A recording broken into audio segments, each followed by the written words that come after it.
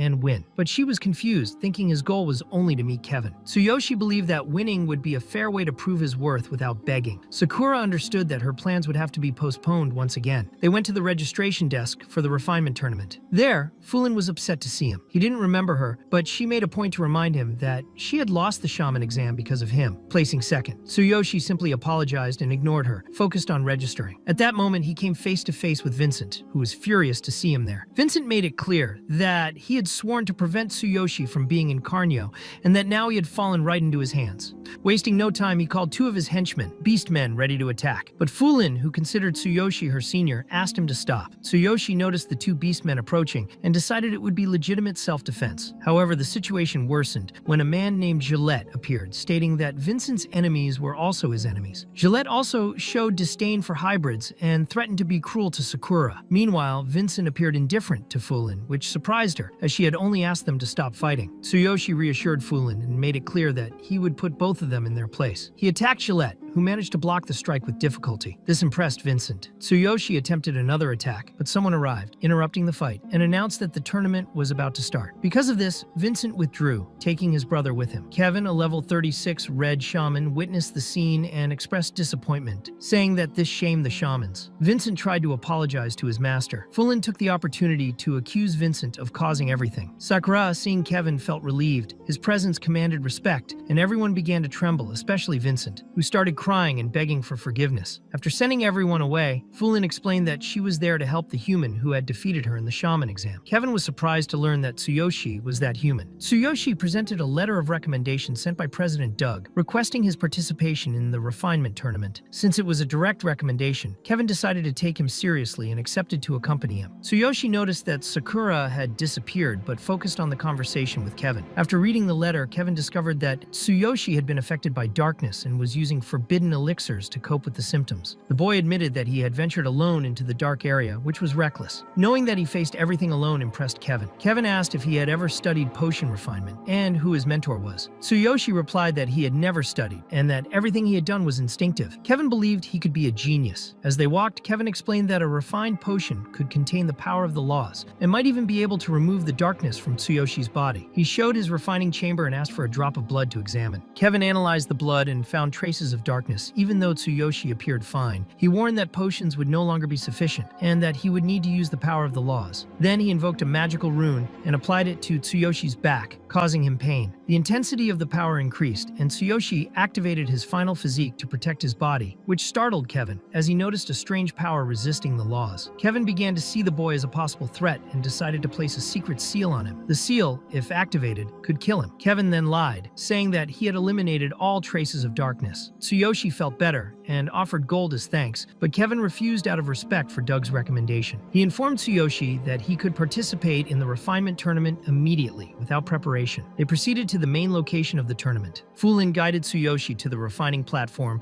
and warned that the blue shamans were careful, so he must stay alert. The tournament began. The first test was a herb examination, as a good shaman needed precise judgment. A blue shaman named Drax, resembling Dabura, also participated. As everyone positioned themselves, Tsuyoshi accidentally bumped into him. Tsuyoshi apologized to Drax, saying he had been distracted observing the area, but in reality he was pretending to analyze and learn all of that blue shaman's techniques. The tournament host took her position and announced that the first round, the herb exam, was about to begin. She explained that the name of a potion would be given, and participants had to identify the required ingredients and collect them within the time limit. Those who could not gather all ingredients in time would be eliminated. Scoring would be based on the quality of the ingredients collected. Meanwhile, Kevin spoke with Kante, a level 33 red beastman shaman. He remarked that there was a human participating in the tournament, someone not officially a shaman. This warrior had passed the exam as a human and defeated his own disciple, which made Kevin even more interested in his performance. Tsuyoshi observed the baskets with the ingredients and understood why half of the participants were always eliminated in the first test. There were only enough ingredients for half of them. Since the potions required multiple components, it was necessary to choose carefully and go to the correct baskets without wasting time or picking random items. The host announced the potion for the round: Beginner Refreshing Potion. Immediately, everyone began to run. Tsuyoshi activated the Divine Eye and saw that the recipe required Fire Spirit Herb, Wood Core, and Dry Vine. He ran to collect the ingredients, but the place was already crowded with participants. Then he used the Thunder Ambush ability to reach the first item quickly. Vincent noticed the use of the ability and stayed alert. Suddenly, everything around darkened, and Tsuyoshi appeared right in front of a beast man, startling him. He canceled the attack at the last moment and, guided by the Divine Eye, collected the ingredient. He then obtained the other two items, with the best quality available. The evaluators began reviewing the participants' ingredients, checking for accuracy and quality. Many were eliminated. Drax passed with a reasonable score. Vincent scored 94 out of 100. When it was Tsuyoshi's turn, the measuring device malfunctioned. After adjustment, the machine registered a perfect score of 100 points, surprising everyone present. One of the evaluators decided to publicly display the ingredients, confirming that there had been no error in the assessment. Kevin watched everything with even more curiosity, impressed by Tsuyoshi's performance. The second round began with a practical test. Participants had to refine an intermediate invisibility potion. Frieren approached and questioned Tsuyoshi for forgetting the staff, since refinement required a lot of mana. Not understanding how he had come this far without this basic item, she lent him hers with an impatient look. The host informed everyone that they must measure the ingredients and begin refining. The time limit was 30 minutes. The assistants distributed the herbs, and the timer started. Suddenly, one participant accused one of the organizers of tampering with his ingredients. He smashed the dish in front of the assistant, causing chaos. Drax and Vincent remained calm, as the task was simple for them. While everyone else was already in the middle of the refinement, Tsuyoshi hadn't even started yet. Count watched from afar and believed he wouldn't be able to finish in time. 12 minutes had already passed, and Frieren was beginning to lose patience, irritated by the young man's apparent slowness. Without showing any hurry, Tsuyoshi finally began the process. Meanwhile, many were still mocking him and doubting his abilities. Drax completed his refinement easily, finishing the task before half the time had passed. Kevin watched expectantly, wanting Vincent to show what he was capable of in front of everyone. Tsuyoshi, on the other hand, kept his eyes fixed on every movement Vincent made, copying everything with precision thanks to his Divine Eye. Vincent was performing an impressive refinement up to that point, but what Tsuyoshi was doing exceeded all expectations. The potion he was refining was of S grade, and something extraordinary began to happen. The mana that had previously been unstable started flowing with intense power, stronger than ever. This made Vincent uneasy while Drax began to tremble, unable to believe what he was seeing. Suddenly, a massive dragon appeared in the middle of the arena. Kevin and Count stood up with wide eyes. They were witnessing an S-grade supernatural phenomenon, the highest level that exists. This type of event manifests when the refinement resonates with the heavens and the earth, invoking a divine punishment that usually only only occurs during the creation of S-grade potions. Amid this chaos, Tsuyoshi began the fusion process. The system warned him that a massive lightning strike would hit him, recommending the use of the Divine King's hammer to absorb the impact. Without hesitation, he activated the weapon, which could only be used for 1 second. Everyone around was confused, trying to understand what was happening. With the hammer's use, the fusion was successfully completed, and the intermediate invisibility potion was refined. Count was furious, accusing Tsuyoshi of cheating by using the Divine King's hammer. He even apologized to Kevin for saying this, but insisted on the accusation. Vincent and the other participants also began doubting the legitimacy of the victory. Frieren defended Tsuyoshi, stating that he had already proven his skill during the shaman exam. The host said that ultimately Kevin should decide. Tsuyoshi remained calm and said he had nothing to hide, allowing them to investigate everything they wanted. Count proposed a mana measurement test to prove the young man's real strength. Tsuyoshi accepted the challenge. Count pointed his staff at him and asked him to release all of his magical energy. Tsuyoshi did so without hesitation, and a bright light enveloped the area as he released 100% of his mana. The result left everyone speechless. Count was shocked, and Kevin couldn't hide his admiration. Kevin approached, placed a hand on Tsuyoshi's shoulder, and apologized for doubting him. He acknowledged that it was the first time he had seen someone with so much talent and declared that he was witnessing a true prodigy. He then turned to Count and stated that there was no longer any reason to question the young man's performance. With the S-grade potion in hand, Kevin asked if anyone else had objections. He made it clear that if they were dissatisfied, they could challenge Tsuyoshi directly. None of the participants dared to face him. Thus, Tsuyoshi was officially declared the tournament champion. Frieren celebrated, showing great joy at the victory. When Tsuyoshi thanked her, Kevin observed him with a different look. Despite the recognition, something bothered him. He wondered how far this young man could go. Deep down, Kevin decided he would use all his connections and power to prevent Tsuyoshi from leaving the city. He believed that if he wasn't stopped, the young man could become a risk, and maybe it would be better if he died there. Frieren presented the tournament prize to Tsuyoshi. For a shaman, this prize was worth dying for. Tsuyoshi opened it and checked the contents. There were rare formulas capable of earning him a fortune in his own world. Even so, Frieren didn't understand why he refused to become Kevin's apprentice. She believed that with so much talent and magical power, he could become a great shaman. But Tsuyoshi made it clear that he didn't want to follow that path. He was a warrior. He was healed, had no more reasons to stay, and now only wanted to rest a little, find Sakura, and leave. Before departing, he explained to Frieren that Sakura was his adventure companion, someone who had become a true friend. Tsuyoshi was in the inn room, thinking that he had never examined the infinity ring calmly. Since obtaining that item, he hadn't had time to stop and analyze it. The system warned him once again that he couldn't linger too long in that world. The debug was unstable, and if he stayed there for more than 3 days, he risked being trapped forever. Given this, he decided to return to his own world. Now that he possessed the tournament's prize formulas, he could earn billions of yen. Upon returning, President Suzuki welcomed him and began showing the new mansion to him and his sister. Tsuyoshi took the opportunity to ask if he could turn one of the mansion's rooms into a small potion laboratory. Suzuki was surprised by the request, but soon accepted the idea and arranged the room with all the necessary equipment. With the money obtained from the tournament prize, Tsuyoshi went to the Blue Serpent gang headquarters. 2 guards tried to prevent him from entering, but he explained that he had business with the gang leader. The guards asked for his name to confirm entry. At that moment, one of the guys previously defeated by Tsuyoshi appeared and ordered the guards to let him through, saying the leader had personally summoned him. Tsuyoshi was then taken to the Blue Serpent leader, a level 24 warrior with the same class as him. Without further ado, Tsuyoshi opened a briefcase and handed over the full loan amount with interest, totaling 600,000 yen. He asked them to verify the amount, even if the leader thought such formality was unnecessary. The leader introduced Tsuyoshi to the second-in-command of the gang, as well as to the president of Crazy Wolf. The protagonist carefully observed each of them, analyzing their levels and strength. He realized that their combat power wasn't bad. The leader noticed Tsuyoshi had examined everyone at once and decided to get straight to the point. The Blue Serpent and Crazy Wolf wanted to ask a favor. They wished to end past conflicts and proposed an alliance. Tsuyoshi didn't understand why. They apologized for Billy's behavior, who had been sent to another city for discipline. They also admitted that Crazy Wolf's men acted wrongly and apologized for that. The Crazy Wolf president mentioned that the spatial ring they had left with Tsuyoshi contained tracking magic, but this magic had already been removed, and now he could use it without concern. Tsuyoshi was startled upon hearing this. Only then did he realize how reckless it had been to put the ring on his finger without checking. Even so, he stated that he had already settled his issues with Billy at school. He didn't care about any punishment applied to the boy. For him, the matter was closed, as the Crazy Wolf members had tried to kill him, and he had only defended himself. The Blue Serpent leader insisted that Tsuyoshi accept the money, but the young man refused. He didn't like owing favors and considered paying his debts natural. Still, he wanted to understand the reason for this sudden change in behavior. He didn't like dealing with gangs or guilds. The leader explained that Tsuyoshi's achievements in Future Star had spread. Almost all influential people already knew who he was, and even President Suzuki was trying to recruit him. Now guilds and gangs were trying to establish ties with him. No one wanted confrontations. They were weaker and only wanted a friendly relationship. Tsuyoshi had no idea how his fame had grown. After the conversation, he said goodbye and left. Everyone asked him to visit again someday. Outside, he decided it was time to buy ingredients and start producing his first potions in the new laboratory. He arrived at an alchemy supply store and spoke to the vendor, who treated him with disdain, saying he could take whatever he wanted from the loose stock, as if he were just anyone. Tsuyoshi made it clear that this wasn't enough, and he knew this was the largest potion ingredient store in the region. He wanted 15 ingredients, all listed. When the man saw the list, he was very surprised and thought it was some kind of trick. Tsuyoshi offered 9 million yen and asked if it was enough. The man immediately changed his attitude and asked Tsuyoshi to sit, saying he would prepare the ingredients right away. Since everything was in the warehouse, it would take some time. The man said the entire stock would cost 6,600,000 yen. Tsuyoshi then stated that the remaining 2,400,000 yen would be held as a deposit for the month. If necessary, he could even sign a contract, as all the paperwork was ready. The man saw no problem with that and thought the deposit was sufficient. Additionally, the ingredients Tsuyoshi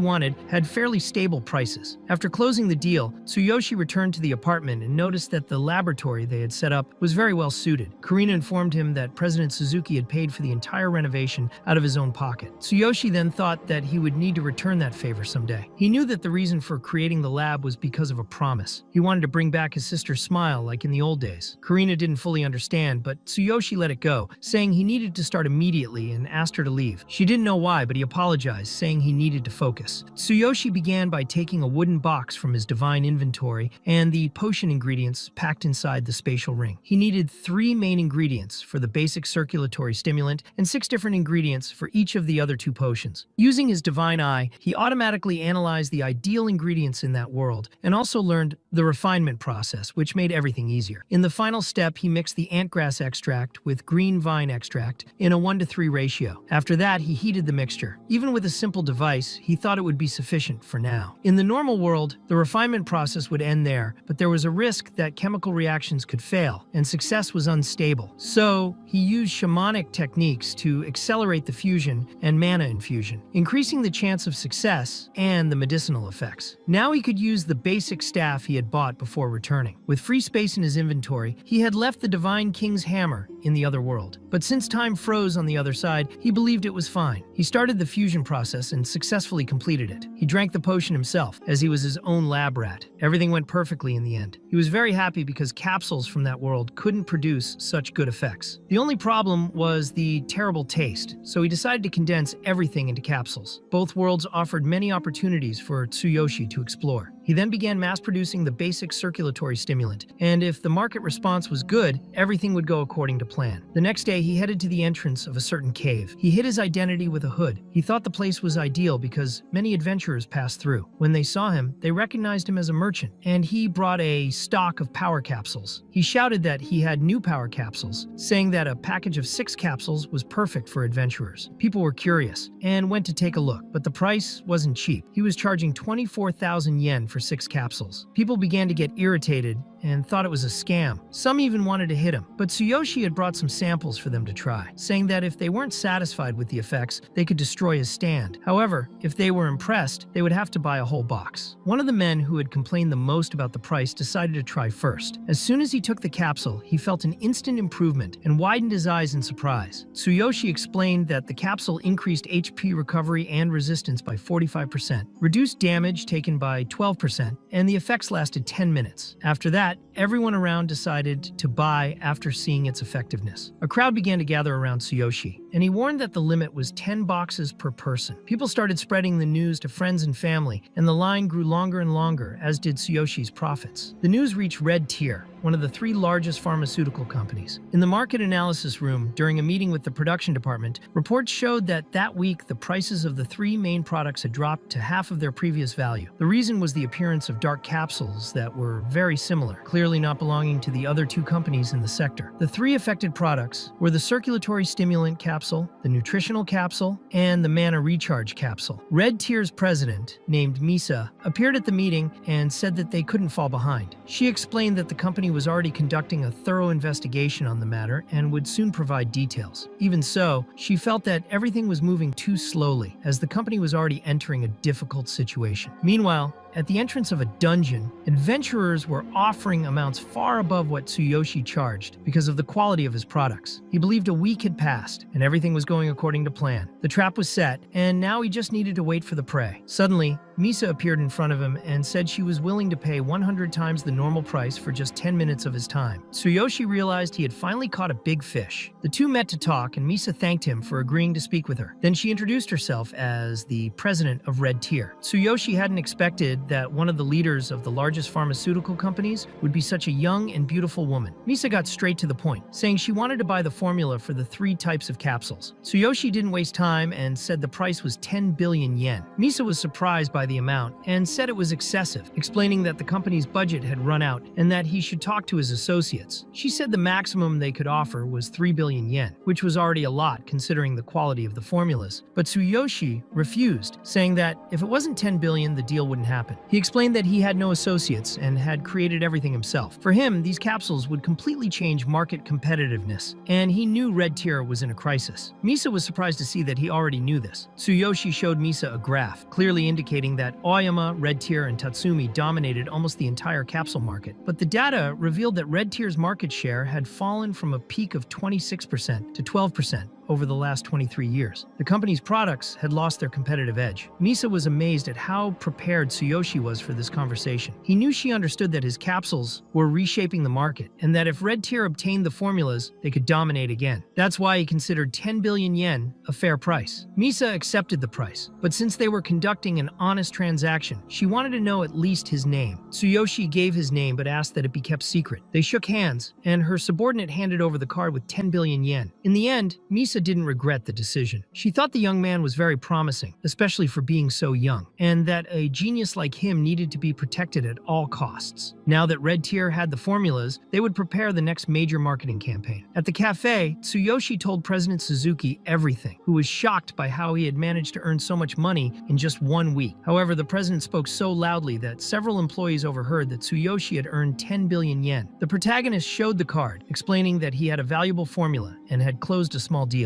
Now he wanted to know if the president could reserve his place in the auction. He already had the money, but still needed to meet the second condition, which was to obtain the rank C hero status. The president recalled that to participate in the Supernova tournament, Tsuyoshi needed to rank among the top 3 at least twice in public dungeons. The problem was that only 1 day remained. Even so, Tsuyoshi believed that was enough, and asked the president to take him to see the dungeons the next morning. That night, in his mansion, his sister said goodnight to him. Tsuyoshi thought that since the president would take him to the dungeon, he needed to become a bit stronger first. He was stuck at level 12 and needed to level up. So he went to the other world. Upon arriving, he realized that Sakura hadn't returned yet. He also noticed that in that world, he couldn't do much without her. Even so, he believed she knew about his victory in the refinement tournament and that she might return the next day. Suddenly, some crows appeared, causing a large explosion around him. Tsuyoshi wanted to understand who was launching the surprise magical attack. A member of the Night Owl tribe appeared. She was a level 32 mage who admitted she had underestimated him, believing he wouldn't escape. Tsuyoshi didn't understand why she was targeting him, and thought the Assassin Guild had sent her. Immediately after, a level 30 assassin appeared behind him, attempting an ambush. Tsuyoshi blocked the strike and activated his ultimate body enhancement. He said he didn't remember crossing paths with either of them before, but the woman responded that they had been hired, and he was simply very unlucky. The assassin wanted to understand how Tsuyoshi had avoided all attacks, since he was only level 12, and his reflexes and endurance didn't match. The mage and the assassin then coordinated their attacks and charged at him, but he managed to dodge again and activated his Chain Thunderfall skill. The mage created an energy shield, and the assassin concluded that level 12 truly didn't match what he was witnessing. Even so, the assassin said that since he was level 12, he would take him down painlessly and quickly. He used a skill, but Tsuyoshi blocked it once again. The mage also prepared another skill. Even while blocking the attacks, Tsuyoshi suffered damage from the impacts. He didn't know whether he should use the Divine King's hammer and risk his life in that battle. In the end, he decided to summon the hammer. Suddenly, he heard a voice asking if he was hiding something. His eyes widened as he recognized it. It was Kevin himself. Without delay, Kevin activated the secret seal he had placed on the protagonist. The seal exploded, causing massive damage to Tsuyoshi's body. Kevin explained that removing the darkness from Tsuyoshi's body had been the right choice because it allowed him to incorporate the secret within him. He said a mysterious energy radiated from the boy and wanted to know if this was the source of so much talent. Tsuyoshi just wanted to understand understand why Kevin had done this. Kevin believed Tsuyoshi was pretending to be harmless, but actually thought he was just a fool. The mage couldn't believe Kevin himself was there. The assassin said that, with those injuries, the boy wouldn't escape anymore. Kevin thanked them for their help and recalled the material he had requested. He made it clear that Tsuyoshi shouldn't fight. The secret was incorporated into his chest, and Kevin had left him alive the last time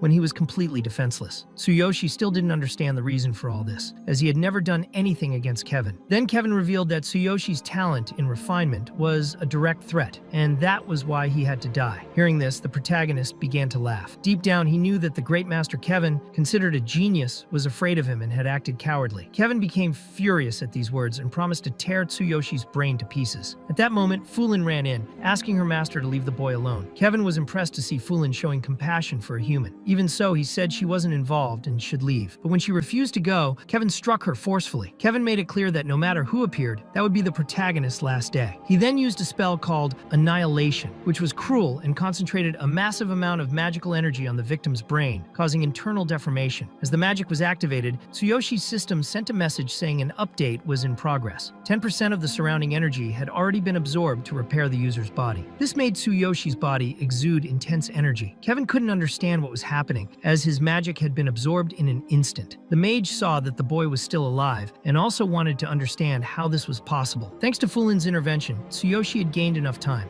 At the moment of the explosion, the divine selection system triggered an emergency alert. This allowed the protagonist's body to begin regenerating. During the update, the continuous absorption system was interrupted, but now he knew there was no way out. He would either die there or Kevin would. Even with his body destroyed, Tsuyoshi would not retreat. He summoned the Divine King's hammer again. As the system update was still in progress, the hammer began destroying his muscles while the system simultaneously regenerated them. The pain was extreme, but he did not stop. Kevin realized that the protagonist's energy was unstable, yet incredibly powerful. He just wanted to understand how the boy maintained it. Amidst everything, Tsuyoshi felt he was turning disaster into luck. The hammer destroyed his body, and the system regenerated it without pause. In this way, he would reduce everything to dust. Frightened, Kevin summoned an energy shield, but it was useless. Tsuyoshi easily destroyed the shield, making it clear he would fulfill his promise. He would turn everyone there into dust. Meanwhile, even walking unsteadily and badly injured, Frieren remained. A level 58 beastman, desperate, begged her to spare him. He just wanted to escape. Sakura angrily asked what that beastman was talking about, remembering clearly that at that time, he had shown no mercy to her father. The beastman tried to explain that he wasn't the true mentor, and also believed she had left that world along with the Beast King. But for her, it didn't matter, because even if he wasn't the leader, he was still an accomplice. His name was written in the notebook along with the others, and she swore she would take revenge on everyone who insulted and incriminated her father. The Beastman tried to justify that he had been threatened and had no choice, because the current Beast King was her father's rival, and disobedience could cost his life. When she drew her sword, the Beastman also drew his, unwilling to passively accept death. If she attacked, he would try to kill her first. Sakura then activated her skill called Flower Storm and struck the enemy. Before dying, he acknowledged that she had mastered her father's technique. Sakura never imagined she would encounter that man just as she was focused on killing Kevin. Back then, he was the gatekeeper who secretly opened the gate for the invaders, so she intended to forgive none of her father's traitors. Suddenly, she felt a very strong presence and realized her master was in danger. Tsuyoshi was in a critical state, experiencing intense pain, his bones breaking constantly and his soul seeming to burn. The system indicated that if the update reached 100%, his body would be destroyed. An assassin tried to attack him, but the pressure around him was so intense that the enemy couldn't move. This pressure came from the Divine King's hammer, which paralyzed any enemy without high resistance to lightning. Tsuyoshi saw the assassin approaching and decided to strike him with all his strength, eliminating another obstacle. Now only Kevin and the mage remained. The update was at 48%, and the collapse limit marked 6.6%. Kevin ordered the mage to avoid close combat, as Tsuyoshi was approaching quickly. Kevin suspected something was wrong with the energy around the boy. The mage realized she had no potions to heal herself and decided to surrender. But the protagonist, furious, ignored the surrender. For him, it no longer mattered, as she had tried to kill him until that moment. So he advanced at high speed and struck the mage with full force. The update rose to 63%, while the collapse limit approached 76%.